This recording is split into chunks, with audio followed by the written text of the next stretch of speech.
नमस्कार। अक्सर competitive exams में मैथ्स एक बड़ा सरदर्द बन जाता है ना? तो आज हम इसी सरदर्द को दूर करने की कोशिश करेंगे और जानेंगे कि टॉपर्स आखिर ऐसा क्या करते हैं जिससे वो इसमें महारत हासिल कर लेते हैं। सोचिए, एग्जाम बस आने ही वाला है और सामने है मैथ्स का इतना बड़ा सिलेबस, रिवाइज कैसे करें? ये सवाल ना बहुत से एस्पिरेंट्स को परेशान करता है और प्रेशर में अक्सर उनसे गलतियां करवा देता है। तो आज हम एक ऐसी ही मास्टर क्लास के तरीकों को समझने वाले हैं जिसका मकसद ही यही है कि कम से कम समय में सबसे बेहतरीन रिवीजन कैसे किया जाए। चलिए, तो सबसे पहले उस माइंडसेट की बात करते हैं जो एक टॉपर को भीड़ से अलग करता है। देखिए, ये सिर्फ सवाल सॉल्व करने का खेल नहीं है, ये जीतने का खेल है। और पूरी की पूरी बात एग्जाम हॉल की स्ट्रैटेजी की है। इमेजिन कीजिए, जवाब तक पहुंचने के दो रास्ते हैं। एक है टेक्स्ट बुक वाला सीधा साधा रास्ता, स्टेप बाय स्टेप कैलकुलेशन करो, क्वाड्रेटिक इक्वेशन बनाओ, हर वेरिएबल के लिए सॉल्व करो, मतलब बहुत लंबा रास्ता है। और दूसरा है एग्जाम वाला शॉर्टकट, जहां ऑप्शंस का इस्तेमाल होता है, यूनिट डिजिट्स चेक होते हैं और फटाफट सही जवाब तक पहुंचा जाता है। एक टाइम्ड एग्जाम में ना पहला रास्ता अक्सर एक जाल की तरह होता है। और यही है वो कोर टैक्टिक।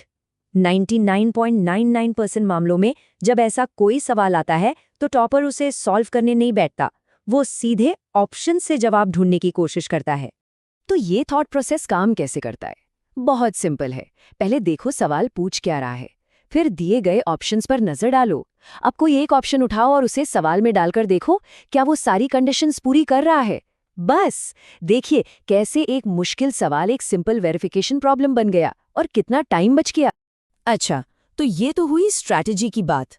अब इसे एक बड़ी स्टडी फिलॉसफी में फिट करते हैं।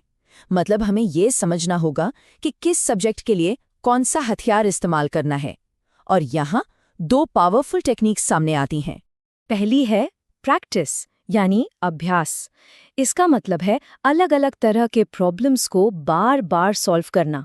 इससे इंट्यूशन बनता है, स्पीड बढ़ती है और प्रॉब्लम सॉल्विंग स्किल्स डेवलप होती हैं। मैथ्स जैसे सब्जेक्ट्स के लिए जहां दिमाग लगाना है, प्रैक्टिस ही सब कुछ है। और दूसरी तरफ है रेपिटेशन, यानी दोहराव। इसका सीधा सा मतलब है एक ही चीज को बार बार पढ़ना ताकि वो लॉन्ग टर्म मेमोरी में बैठ जाए। ये फैक्ट्स या वोकैबुलरी जैसे रटने वाले सब्जेक्ट्स के लिए एकदम परफेक्ट है। तो असली खेल यही है, सही सब्जेक्ट के लिए सही टेक्निक लगाना। मैथ्स और रीजनिंग के लिए चाहिए प्रैक्टिस और जनरल नॉलेज या इंग्लिश वोकैबुलरी के लिए चाहिए रेपिटेशन। जब ये बैलेंस सही बैठता है तो स्टडी एफिशिएंसी अपने आप बढ़ जाती है। चलिए, अब सबसे जरूरी हिस्से पर आते हैं।